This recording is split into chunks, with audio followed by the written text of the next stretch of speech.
तमिळनाडूच्या राजकारणात एक असा इतिहास रचला गेलाय ज्याची प्रतीक्षा गेल्या 49 वर्षांपासून होती. 1977 मध्ये ज्याप्रमाणे जी रामचंद्रन यांनी अभिनयाकडून थेट सत्तेच्या सोपानापर्यंत झेप घेतली होती, अगदी तसाच करिश्मा 2026 मध्ये अभिनेता विजय याने करून दाखवलाय. तमिळगा वेत्री कळघम म्हणजेच TVK या अवघ्या 2 वर्ष जुन्या पक्षाने प्रस्थापित द्रविडियन राजकारणाचे बालेकिल्ले उद्ध्वस्त करत बहुमताचा आकडा पार केलाय. जर विजय हा जिंकून मुख्यमंत्री झाला तर फोर्ट सेंट जॉर्जच्या पायऱ्या चढणारा हा नवा मुख्यमंत्री केवळ एक चित्रपट तारा नाही, तर तामिळ जनतेच्या बदलत्या आकांक्षाचे प्रतीक बनणार आहे. पण हा विजय इतका सहज नाहीये. या विजयामागे अनेक वर्षांचं नियोजन, अचूक रणनीती आणि जनतेचा विश्वास जिंकण्याची जिद्द होती. आजच्या व्हिडिओमध्ये आपण पाहणार आहोत कशा प्रकारे विजय याने तमिळनाडूच्या राजकारणाचं व्याकरण बदललं आणि कोणत्या प्रमुख कारणांमुळे त्याने हे ऐतिहासिक यश मिळवले. नमस्कार, मी संचारी आकेरकर आणि आपण पाहताय टाइम महाराष्ट्र.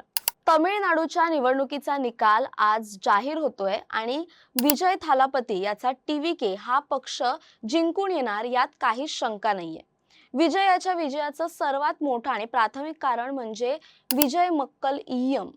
2009 पासून विजय याने अत्यंत धोरणीपणे आपल्या चाहत्यांच्या संघटनांचं रूपांतर एका शिस्तबद्ध सामाजिक संस्थेत केलं होतं. इतर अभिनेते केवळ चित्रपट प्रदर्शित झाल्यावर गर्दी जमवत असतात, पण विजय याचे कार्यकर्ते तळागाळात जाऊन समाजकार्य करत होते. 2021च्या स्थानिक स्वराज्य संस्थांच्या निवडणुकीत जेव्हा त्यांच्या समर्थकांनी अपक्ष लढून मोठा विजय मिळवला, तेव्हाच ही नांदी मिळाली होती की विजय यांचा फॅन बेस केवळ टाळ्या वाजवण्यासाठी नाही, तर मतदान करण्यासाठी सज्ज झालाय. बूथ स्तरावर केलेलं हे काम आणि कार्यकर्त्यांची फळी हीच आज त्यांच्या विजयाचा मुख्य कणा ठरली आहे. विजय यांनी केवळ प्रसिद्धीवर अवलंबून न राहता बूथ मॅनेजमेंटवर दिलेला भर हा त्यांच्या राजकीय परिपक्वतेचा पुरावा आहे.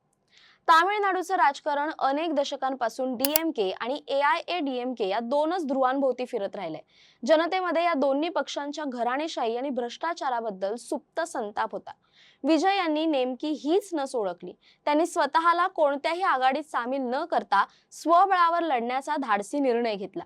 स्वच्छ राजकारण आणि संस्थात्मक उत्तरदायित्व ही त्यांची घोषणा तरुणांना भावली.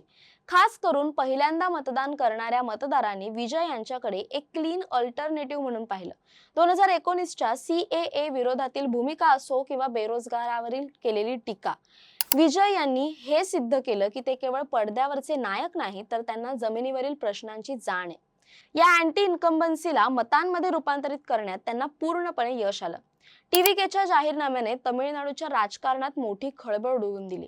विशेषतः महिला मतदारांना आकर्षित करण्यासाठी त्यांनी जाहीर केलेली 8 ग्रॅम सोन्याची भेट ही योजना गेम चेंजर ठरली.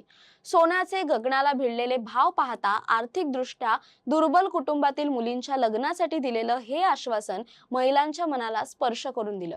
यासोबतच दरमहा 2500 रुपयांची आर्थिक मदत, 6 मोफत गॅस सिलेंडर आणि बचत गटांना 5 लाख रुपयांपर्यंतचे बिनव्याजी कर्ज या घोषणांनी मध्यमवर्गीय आणि गरीब कुटुंबांना मोठा आधार दिला. शिक्षणासाठी वर्षाला 15,000 रुपयांची मदत देऊन त्यांनी शाळा गळती थांबवण्याचं जे स्वप्न दाखवलं, त्यामुळे ग्रामीण भागात TVK कडे बघण्याचा दृष्टिकोन पूर्णपणे बदलला. हे केवळ मोफत वाटप नव्हतं, तर जनतेशी जोडलेला एक भावनिक आणि आर्थिक करार होता. तमिळनाडूच्या जनतेने यापूर्वी अनेक अभिनेत्यांना राजकारणात येताना पाहिलंय, पण विजय यांचे वेगळेपण त्यांच्या त्यागामागे होतं. फेब्रुवारी 2024 मध्ये पक्षाची घोषणा करतानाच त्यांनी आपल्या 30 वर्षांच्या यशस्वी सिने कारकिर्दीला पूर्णविराम देण्याचा निर्णय जाहीर केला. राजकारण हा माझ्यासाठी साइड बिझनेस नाही, हा संदेश त्यांनी आपल्या कृतीतून दिला. 70 यशस्वी चित्रपट देणारा सुपरस्टार जेव्हा आपल्या करिअरच्या शिखरावर असताना जनतेसाठी चित्रपट सोडतो, तेव्हा लोकांच्या मनात त्यांच्याबद्दलचा विश्वास दृढ होतो. हीच ती क्लॅरिटी होती जिथे रजनीकांत किंवा कमल हसन यांच्यासारख्या दिग्गजांनी मर्यादा अनुभवल्या होत्या. विजय यांनी स्वतःला पूर्णपणे राजकारणात झोकून दिल्याने जनतेला खात्री पटली की हा नेता संकटाच्या काळात पळून जाणार नाही. थोडक्यात सांगायचं तर विजय यांचा विजय हा केवळ एका स्टारचा विजय नाही, तर तमिळनाडूमध्ये आलेल्या एका वैचारिक क्रांतीचा विजय. त्यांनी ज्या प्रकारे राजकीय स्टार्टअपला युनिकॉर्न बनवलं, ते भारतीय लोकशाहीतील एक दुर्मिळ उदाहरण आहे. करूर मधील दुर्घटनेसारख्या आव्हानात्मक प्रसंगी त्यांनी दाखवलेली संवेदनशीलता आणि संघटनात्मक शिस्त यामुळे त्यांची प्रतिमा एका परिपक्व नेत्याची बनली। आता त्यांच्या समोर आव्हान असेल ते म्हणजे दिलेल्या आश्वासनांची पूर्तता करण्याचं आणि फोर्ट सेंट जॉर्ज वरून तमिळनाडूला प्रगतीच्या नव्या शिखरावर नेण्याचं।